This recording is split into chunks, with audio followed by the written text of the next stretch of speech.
If you've ever gone down a hiring rabbit hole, scrolling profiles, second-guessing everything, wasting hours, you know exactly how this goes. It's not just about finding someone, it's about finding the right someone, which is especially hard when you don't actually know a lot about what you're hiring for, like web design and software development, data and analytics, marketing, business operations, all the things that go into building a business, which is why I love Upwork. It's a one-stop platform for hiring flexible, high-quality freelance talent for everything from one-off projects to ongoing support. And Upwork also cuts down the operational hassle by handling things like contracts and payments in one place, so you can spend more time running your business. So visit Upwork.com right now and post your job for free. That's Upwork.com to connect with top talent ready to help your business grow. That's UPWORK.com. Upwork.com. Kayak gets my flight, hotel, and rental car right, so I can tune out travel advice that's just plain wrong. Bro, Skycoin. Way better than points. Never fly during a Scorpio full moon. Just tell the manager you'll sue. Instant room upgrade. Stop taking bad travel advice. Start comparing hundreds of sites with Kayak and get your trip right. Bad advice? You talking to me? Kayak. Got that right.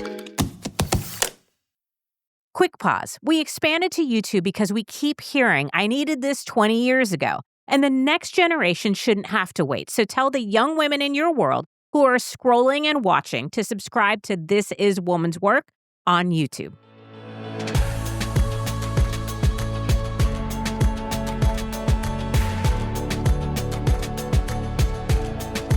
I am Nicole Khalil, and you're listening to the This Is Woman's Work podcast, where together we're redefining what it means, what it looks and what it feels like to be doing woman's work in the world today.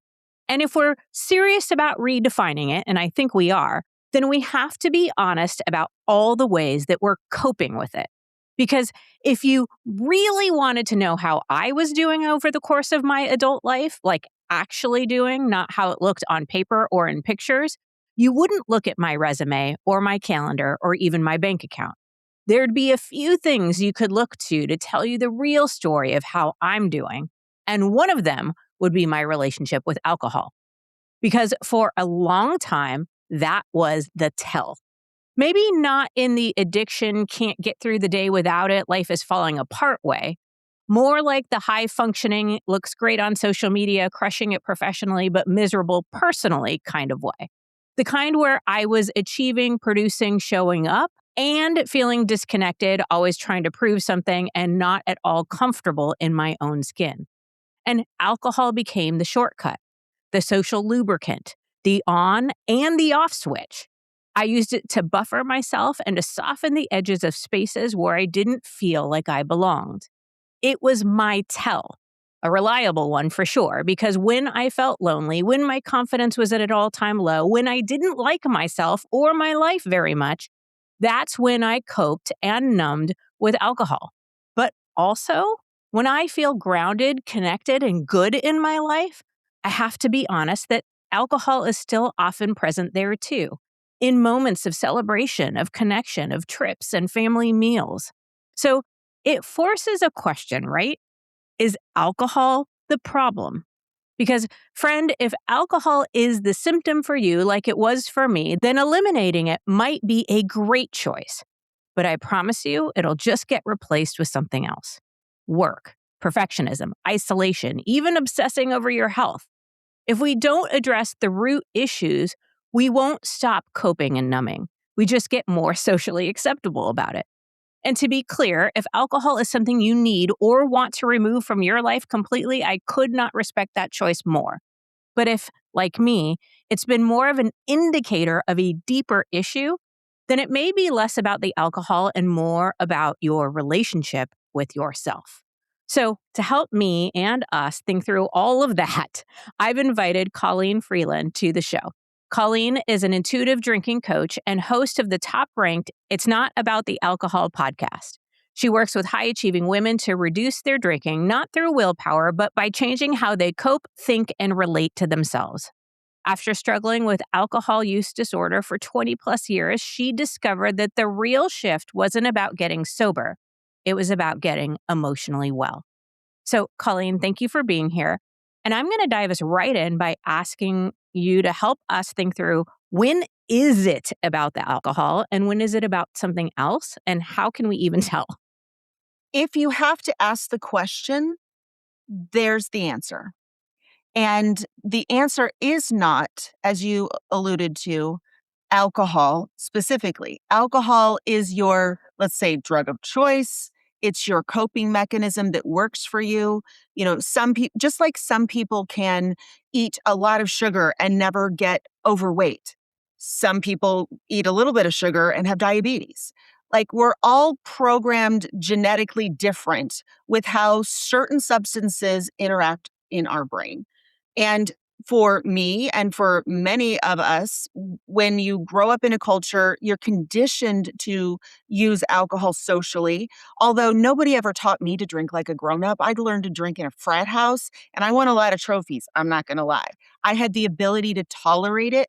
But what I learned, and you also alluded to, is I had the ability to tolerate ignoring my body. Nobody's body, I don't care what your tolerance, what your genetics, nobody's body enjoys drinking beyond the buzz. So there's a biphasic line with alcohol. And that means a little and a lot have opposite effects. Anything below 0.055 blood alcohol level is therapy. It can be therapeutic. It's that cozy, connected, relaxed feeling that you want. But if you continue drinking, then the negative side effects start to compound because alcohol is a drug, not a food group or a party favor. And your brain has to release all the stress hormones that you're trying to manage if you're coping with stress in order to keep you from getting so relaxed you forget to breathe. So it's releasing cortisol and adrenaline and norepinephrine. That's why you're exhausted after a long week and you're like, fine, I'll just come out for one drink. And then you're closing down the bar and you don't remember where you parked your car and oh no. It's because those stimulants wake you back up. Alcohol also anesthetizes pain, emotional pain, fatigue, exhaustion, all of that. So used responsibly, alcohol can be a part of a healthy and well-balanced life. The problem is we're not educated about how alcohol affects us. And because our culture has such a dichotomy where we believe there's a difference between a normal drinker and an alcoholic. And if you're a normal drinker, knock yourself out. You can have as much as you want, whenever you want, whatever. But if you have a drinking problem, get your butt to AA. You're never drinking again. This is a lifelong, chronic, debilitating, threatening disease that if you ever drink again, it could destroy not only you, but everybody around you. And that messaging keeps all of us who are realizing, to your question, is this a problem? We can't raise our hand. That's a lifelong commitment. And so it closets us, it perpetuates shame. And once you feel guilty and bad, and a lot of women don't associate shame with their drinking, but here's what it sounds like. I'd look better if I didn't drink. I'd be more productive. Be getting more done today if I hadn't had that glass of wine last night. That is shame. And that is what perpetuates the disordered thinking that causes more and more drinking. This is a thinking problem, not a drinking problem. Okay, so there are several things in there, but early on you said nobody taught you how to drink like an adult. And that actually jumped right into my brain because my mom is from Germany and I have found that Europeans are, I don't know if they teach people to drink like adults, but it just didn't seem so bingy and so problematic and so all of the negatives. And that, to me, when I look back on my life, it was the blackouts and the hangovers and the didn't know when to stop and, drank myself into oblivion. Those were huge tells that I was in a really bad place. If I have a glass of wine with dinner, I don't have any feelings about that anymore. So, okay, I don't even know where I'm going with this, but my question is, how do we begin to rebuild a relationship with thinking about alcohol, given all the stuff and all the noise that we've been taught up to this point? The first thing is to realize you've always been doing the best that you can with the tools that you have. and to speak to the source of why there's bingy, blackouts. Well, our drinking age in America is 21. So most of our first experiences, we had to drink as much as we could, as fast as we could, so that we didn't get caught.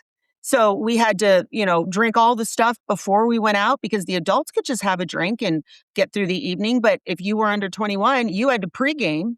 So understanding there's nothing wrong with you and that this is a mix of culture and environmental and stress and how alcohol interacts with your physiology. So step one is to realize nothing has gone wrong.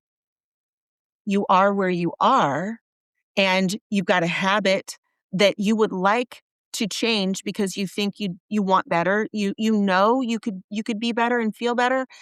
It's about looking forward and, okay, I'm at point A and I'm going to get to point B, and also having very realistic expectations that you can't rewire the patterns that have been driving your drinking for decades overnight. Like there's a process, and I teach this, and it actually begins with not changing your drinking. That's the big mistake that everybody makes. They think that too much drinking is solved by no drinking or less drinking, and they're all focused on the behavior. And that becomes a negative feedback loop because you're delaying feeling confident and powerful and motivated, which are the things you need to feel in order to go against and reprogram a habit. You're delaying that feeling until after you can look back and say, oh, I haven't made that mistake in a long time. I do have my shit together. Like the reward is so far in the future. And then you still have the fear that it could slip back. And this is why the method that I teach is designed for high achieving perfectionists. Because if you don't get a 10 out of 10 and stick the landing, then you dissolve into a puddle of, well, I guess it's not possible. And I keep doing this and I can't trust myself because you don't understand how habits work, how alcohol works, and what the actual process of changing your drinking habits so that they align with your values and goals. The harder you try to change your drinking, the harder it gets and the more you end up drinking. Okay, so I want to get into that. But before I do, I said in the introduction that I believed if you just eliminate drinking and Yeah. let's say you're successful at that, you'll end up replacing it with something else. Is that accurate? Am I full of shit? No, that can be a brilliant first step. And one of my first steps during COVID, when all of the things that kept me with a very manageable drinking problem, I had to teach hot power yoga at 7 a.m. I had 7 teenagers. I, had committees and meetings. So I was drinking around all of that and I was managing it. COVID comes and all of a sudden it's happy hour at noon. And I just got up at 11 and it was just bad. The only thing I could control during COVID was to stop drinking completely. And so, but what I realized quickly once I detoxed, takes about 10 days if you're a heavy daily drinker, it takes about 10 days to get all the metabolites out.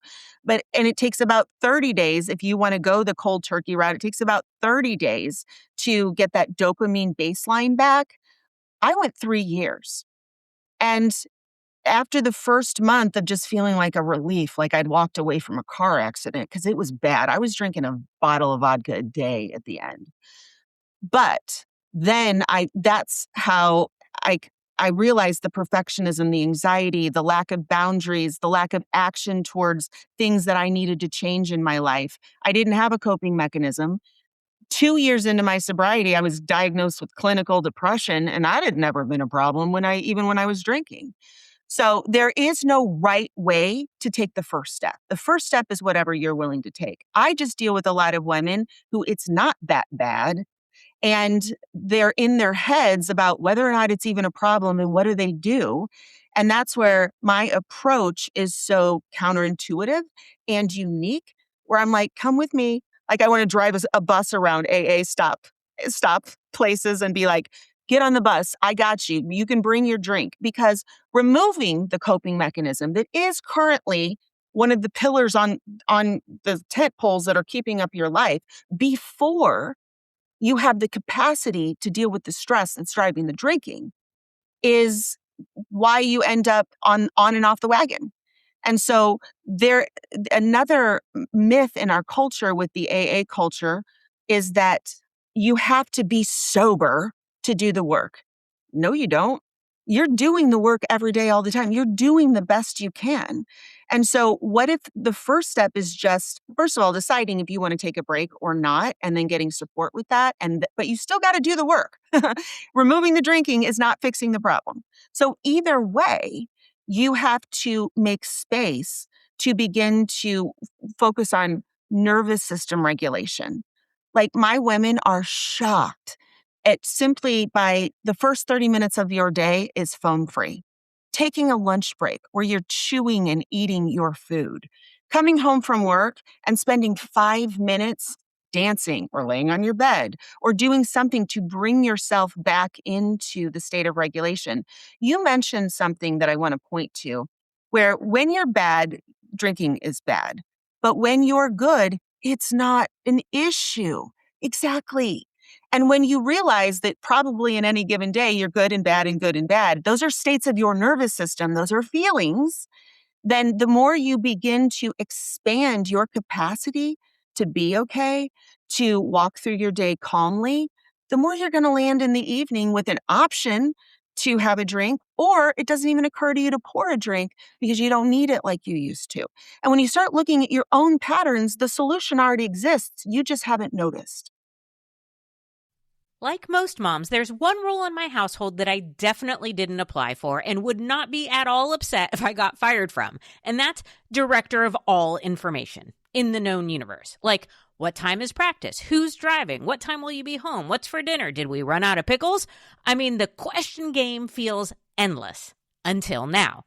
Because now our Skylight calendar is sitting on our mudroom counter where everyone can see it all the time, which means I am no longer the human calendar, reminder app, or information keeper. It syncs with Google, Apple, Outlook, all of it, and puts everything, the answers to oh so many questions, in one place so everyone knows what's going on without having to ask me. And for that reason alone, I am obsessed. Because all families are better when they're working together. And right now, Skylight is offering our listeners $30 off their 15-inch calendars by going to myskylight.com/womanswork. Go to myskylight.com/womanswork for $30 off your 15-inch calendar. That's myskylight.com/womanswork. You thought this was your run club era. Turns out, it was more of a thinking about run club era. The good news? Someone's marathon training is about to start. Sell your workout gear on Depop. Just snap a few photos and we'll take care of the rest. They get their race day fit and you get a payout for trying. Someone on Depop wants what you've got. Start selling now. Depop, where taste recognizes taste. Eczema is unpredictable, but you can flare less with Ebglyss, a once-monthly treatment for moderate to severe eczema. After an initial 4-month or longer dosing phase, about 4 in 10 people taking Ebglyss achieved itch relief and clear or almost clear skin at 16 weeks. And most of those people maintain skin that's still more clear at 1 year with monthly dosing. Ebglyss, lebrikizumab LBKZ, a 250 milligram per 2 milliliter injection, is a prescription medicine used to treat adults and children 12 years of age and older who weigh at least 88 pounds or 40 kilograms with moderate to severe eczema, also called atopic dermatitis, that is not well controlled with prescription therapies used on the skin or topicals, or who cannot use topical therapies. Ebglyss can be used with or without topical corticosteroids. Don't use if you're allergic to Ebglyss. Allergic reactions can occur that can be severe. Eye problems can occur. Tell your doctor if you have new or worsening eye problems. You should not receive a live vaccine when treated with Ebglyss. Before starting Ebglyss, tell your doctor if you have a parasitic infection. Ask your doctor about Ebglyss and visit ebglyss.lilly.com or call 1-800-LILY-RX or 1-800-545-5979. A lot of that resonated with me. And I want to hone in on this idea that all of our days have good and bad. And what I've kind of seen, if I look historically, is it's not so much the moments of good or bad on a day-to-day basis that were impacting me. It's more of the larger periods of life, like COVID, as an example. I definitely drank more in the first year of COVID than I had in many years previous to that. And it was a coping, and it was a numbing. and I wasn't in a good place, not from moment to moment, day to day necessarily, but just over a long stretch of period. And that just became a little bit more of the default. So my question is, knowing that every day is going to have some good and some bad, or every week is going to be a little bit of that roller coaster, but how do we stay with ourselves as opposed to reaching for something, whether it's alcohol or something else, to cope? Yeah. Well, it really begins like you and I can't help anybody, including ourselves, change habits through talking. You can't listen to what we're saying and change. What you can change is your perspective. And what you need to understand is that the way you're thinking, which for many of us is as soon as all this stress clears, as soon as the lockdowns end, as soon as I find the job or I decide if I'm getting a divorce, then I'll get back to normal. And the truth is, there is no such thing as going back to normal. And that's the good news because your brain is neuroplastic, which means it's always changing. So some of this is a perspective shift in that if you're not, there is no going back to normal because that story then says, well, screw it. I can't, I'm just going to do the best I can to cope with it now because I have to wait to feel better when. Part of this is understanding your nervous system only ever lives in the present moment. She doesn't live in the past. She doesn't live in the future. And that's changing your relationship with yourself. Most of us that are high achieving, highly productive, we don't even pee when we have to pee. We are putting ourselves last on the priority list because the bully in our brain that's a perfectionist is like, you got to push, you got to go. That sense of urgency, though, like your body speaks energy, not English. All this, even the thoughts in your head about alcohol at 2:00 in the afternoon when you're like, oh, I'm having a glass of wine later. Your brain is trying to solve a problem in that moment. She needs relief now. That glass of wine later tonight may make you feel better in the moment because you're anticipating relief. You got to understand how dopamine works too. But the bottom line is you don't actually want to drink. You want relief. There's no words for that. That's why the solution to over drinking, to being the person you want to be, is always a present moment feeling. You can solve for this in 30 to 90 seconds, no matter what's happening. You could be sitting in a jail cell and connect to the version of you who is okay, even though it's not really okay right now. Okay, so then how do we do that? How do we seek relief in, I don't know, healthier, more productive ways that actually solve the now problem or address the now problem? Yeah. So this is why it's so important to understand that this is at its core a nervous system regulation problem, not a drinking problem. Because your awareness, your focusedness, your consciousness is a flashlight. You can only point it in one direction. And if you're pointing it as how much you drank last night and how much you're going to drink later, you're using an extremely intelligent tool to solve the wrong problem. So the first step is understanding that the solution to every single problem in your life, be it the money in your bank account, the conflict in your relationship with alcohol, it all begins with nervous system regulation. And that has to be your priority, not getting more money, not getting the divorce or getting married, not fixing alcohol. In your relationship with yourself has to be your highest priority, that everything else will and can wait until I get myself regulated. And then once you understand that that's the bullseye on the tree, that is the agenda, that's what I'm doing, then there's hundreds of tools and things that you can do. Oh, and P.S., they don't all work on the same day. What worked yesterday's truth, tomorrow's bullshit. You have to always be paying attention now. Our needs change. I'm a 52-year-old woman. What I needed at 30 or at 20, it's changed. The truth is always your experience. So what can you do is understand first that your nervous system, your regulation in your nervous system is your highest priority. I don't speak. I don't go to work and solve problems in the mindset that feels urgent or frustrated or angry or stressed. All of those feelings are welcome. But where the tail wags the dog in our strategies is that I have to go out there to fix how I feel in here. And so we spend our whole life avoiding the negative emotions because we think the only way to fix them is to go out there and into the future or into the past and change that, like that's a thing. And so it's really about understanding that nervous system regulation is the skill, and that then it's becoming as easy as taking a double inhale, coming into the present moment, being safe in the here and now. There's a lot of somatic work that must couple the mindset work. I'm curious, for me, sometimes the most important first step is acknowledging if my brain goes, what am I going to drink later? Acknowledging, like, oh, I must be looking for some sort of relief in my life. Or, oh my God, I am feeling so frustrated right now.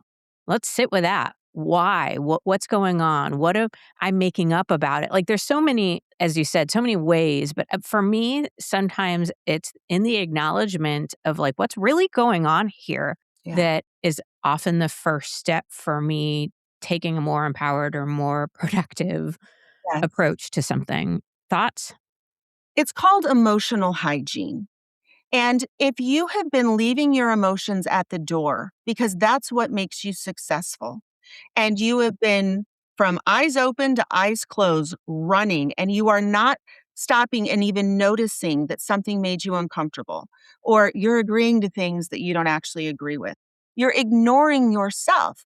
And when you heal your relationship with yourself, what does that actually tactically look like? It means you start talking to yourself like you're a person. So many of us feel so unappreciated. Nobody notices all the shit that we do.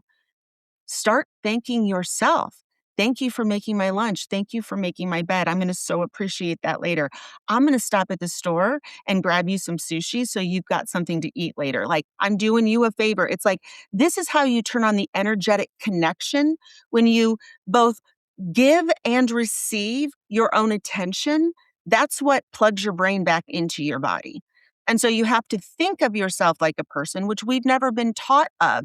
But just imagine you've been issued, you get to Earth School, and they issue you your meat suit, and your physical body is, mine's 52 years old. She's got blonde hair, 4 kids, and my only job is to take care of her today. And the more I take care of her by noticing her, acknowledging when something hurt her feelings, setting herself up. One of the best analogies is every action you take goes on a conveyor belt, and it's either a gift or a piece of shit for your future self to open. So when the dog food arrives late at night and it's dry freeze and I look at it, I'm like, I don't want to do that. Oh, that's a dick move. I'm not going to leave that for Colleen tomorrow. I will do that for her. So you have to create a relationship with yourself through dialogue. And it kind of feels like learning a new language because most of us don't realize we are talking to ourselves horrifically. We're in an abusive relationship with ourselves. We set unrealistic expectations. We expect more of ourselves than anybody else. And if alcohol is your pain point, then here's what all you need to know is that you're operating on a deficit. You are giving more than you take. And that doesn't mean you'll have to quit your job or change your whole life. That means you have to go pee and don't take your phone. 2 minutes. Like, that's it.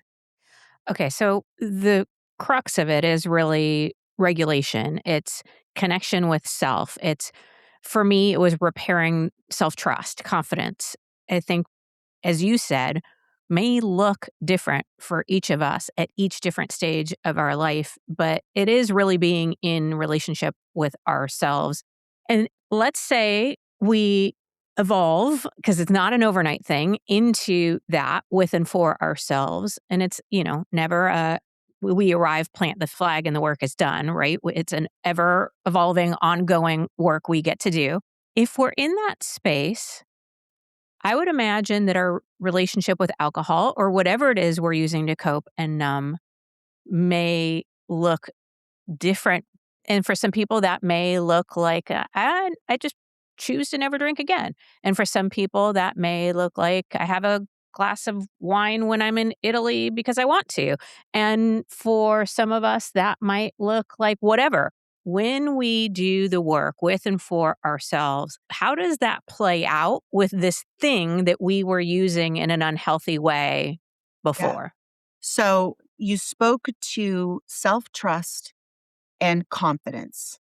And another perspective shift that you have to have is, how do you have self-trust and confidence when you wake up hungover? It's redefining success as away from that performance mindset of, I nailed it, my behavior is good, I performed the best version of me. Self-trust is actually, I trust myself to learn from every mistake, because that is the evolution of this I don't trust myself to always drink perfectly. That's not what that means. That means that if I wake up with a hangover, I'm going to pay attention. I'm going to look at the factors. Where was I blowing through my stop signs and not being regulated and putting myself into a situation that was not setting me up for success, that allowed that old habit to rear its ugly head? It's like self-trust is about learning and realizing you're always going to learn, and something's going to hit you sideways and you're going to react kind of instinct. Maybe you're drinking, maybe you're avoiding, like doing the things you've always done. And the moment you realize, that is the difference between being able to solve this problem and not. That is where the work starts. That's why I call myself the hangover whisperer on social media, because the work you need to do is not about how much you're drinking Friday night. It's about how you respond to yourself when you've made a mistake, when you're feeling ashamed or frustrated or like there is a setback. That is where self-confidence and trust comes in, is in those moments you're not abandoning yourself and telling yourself some shitty story that you're not capable, or you always screw up, or you've embarrassed yourself. Nobody's going to love you again. You have that's the moment. And that's why in my program, most women come in, they don't quit drinking. Because if they quit drinking, then we've got a perfectionistic performance. The work can't start. If somebody says, I'm going to do 3 months of sobriety, I'm like, well, maybe just call me in 3 months. Because sobriety is how you avoid your shame, not heal your shame. You got to have the shame in the context you're having it. That's the work. Does that make sense? It does. It, definitely flies in the face of, I think, what many of us have been taught and potentially believe. I do worry a little bit about people who have an alcohol addiction, not my area of expertise, but it's called alcohol use disorder, and it's a spectrum. Most of the women that we are talking to right now, if you can still go to work, function highly, and most people wouldn't guess that you have a drinking problem, we are not talking about that level of addiction. There are people who can't function, who are drinking before, during, and they don't even have a job. So it's a spectrum, and you have to understand solutions are different. But that's what's so counterintuitive, is we're giving everybody the same advice. If you're drinking too much, you should quit. And women, they're like, I'm running a business. Don't tell me. And then it's so condescending, as though one size fits all. And alcohol disorder is so stigmatized. We label the person, not the problem. And that's why we don't want that label. And that's why we go years and years and years without saying, I think I'm drinking too much. Is anybody else? What do I do about that? We can't intervene early because we're waiting to hit rock bottom. Zootopia 2 has come home to Disney+. Let's go! Get ready for a new case. We're gonna crack this case and prove we're the greatest partners of all time! New friends. You are... Gary the Snake. And your last name? The Snake. Dream Team. And new habitats. Zootopia has a secret reptile population. You can watch the record-breaking phenomenon at home. You're clearly working at it. Zootopia 2, now available on Disney+, rated PG. Choice Hotels get you more of what you value. Here's a little tune to help you remember. Same drive, different day. Don't you wish you were getting away? Pack your bags and come on through. Texas, Ohio, Alaska, we're up there too. Comfort Inn, it's calling your name. Save on the stay. Oh, And free waffles are yours to claim. Well, I hope you like my little song. Book direct at choicehotels.com.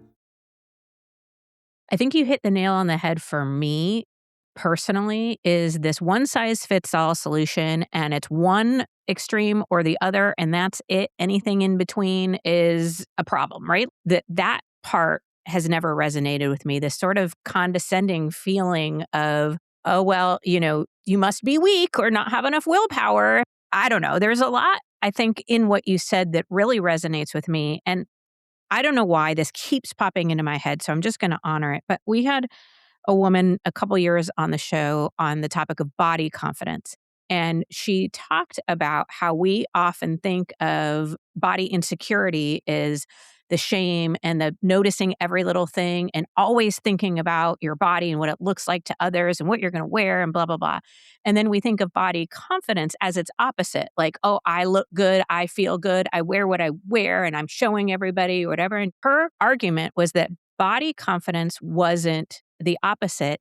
It was an absence of thinking about it all the time.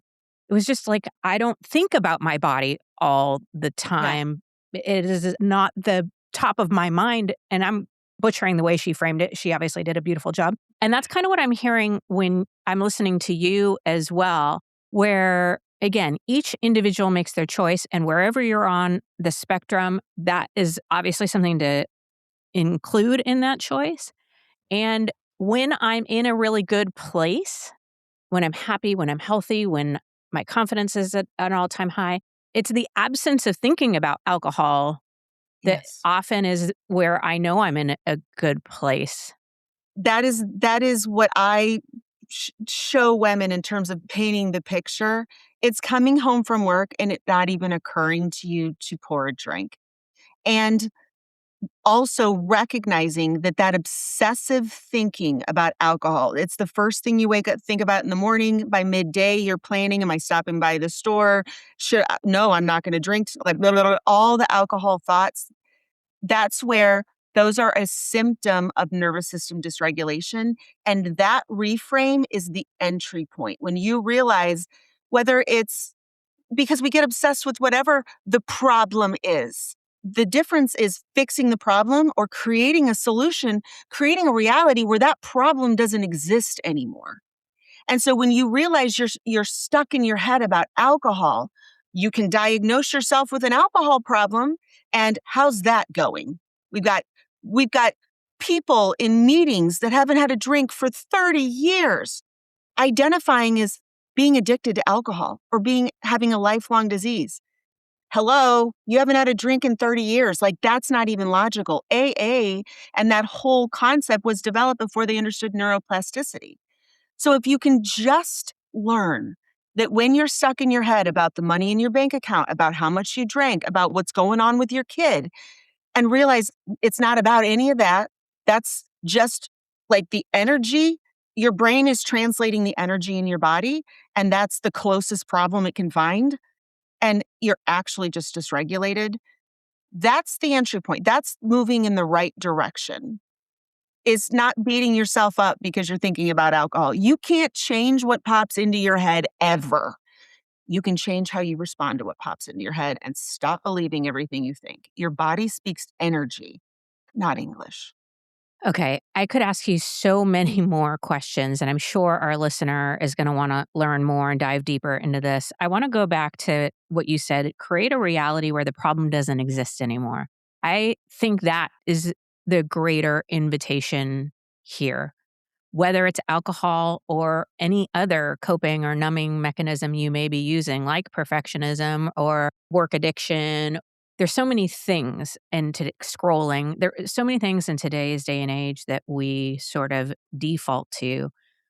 And I love this invitation of creating a reality where the problem doesn't exist anymore. And I don't want to make it sound easy or oversimplify it. It is going to require deep, potentially hard, definitely emotional work.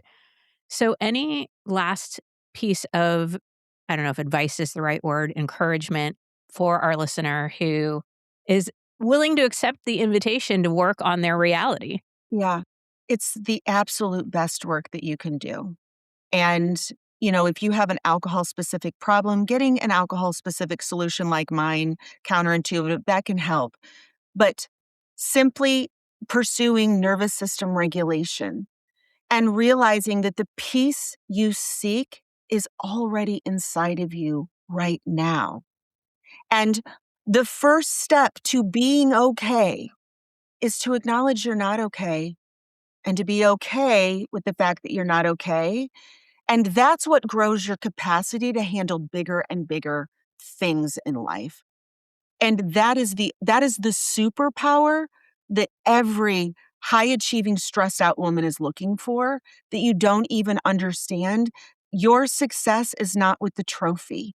Your success is being good with how you're showing up right here, right now, when your new puppy piddles on the floor, when your kid wrecks your car, when you get fired from your job, and realizing that you're the person, you are your own life partner, whether you like it or not. This whole idea of, I can't trust myself, bitch, you don't have a choice to trust yourself.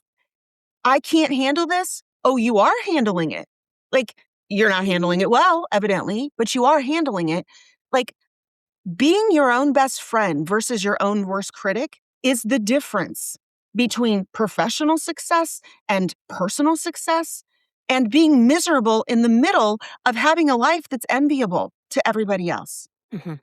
Yeah, it reminds me of something I say to myself often when I'm not okay or when I have a bad day or whatever. It's like, I'm not okay, or this sucks, or whatever. It's the added part is, and I trust myself to figure it out.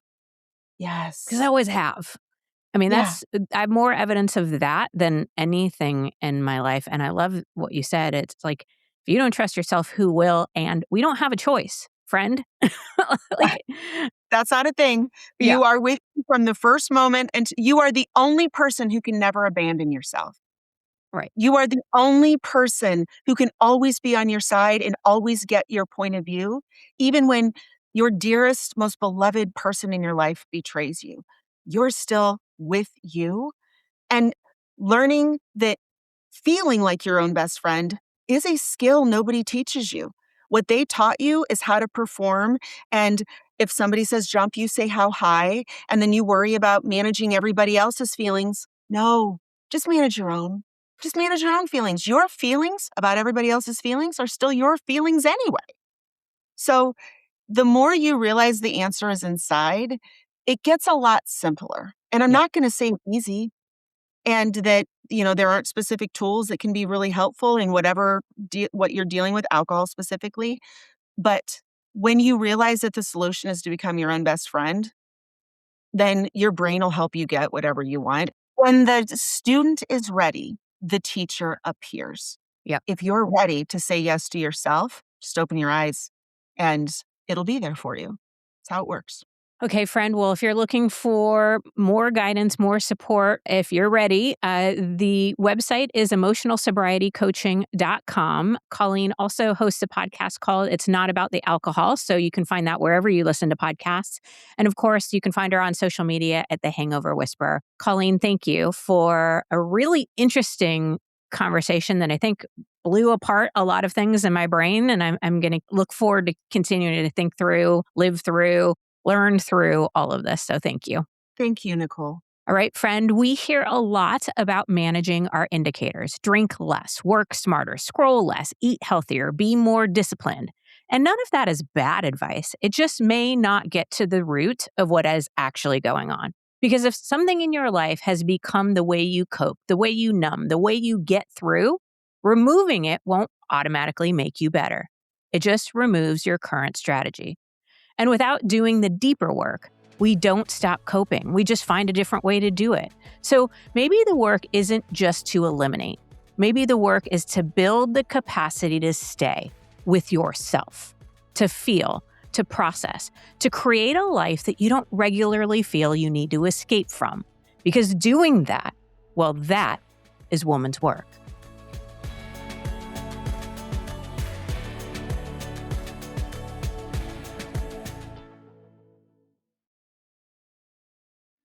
Ryan Reynolds here from Mint Mobile with a message for everyone paying big wireless way too much. Please, for the love of everything good in this world, stop. With Mint, you can get premium wireless for just $15 a month. Of course, if you enjoy overpaying, no judgments, but that's weird. Okay, one judgment. Anyway, give it a try at mintmobile.com/switch. Upfront payment of $45 for 3-month plan, equivalent to $15 per month required. Intro rate first 3 months only, then full price plan options available. Taxes and fees extra. See full terms at mintmobile.com.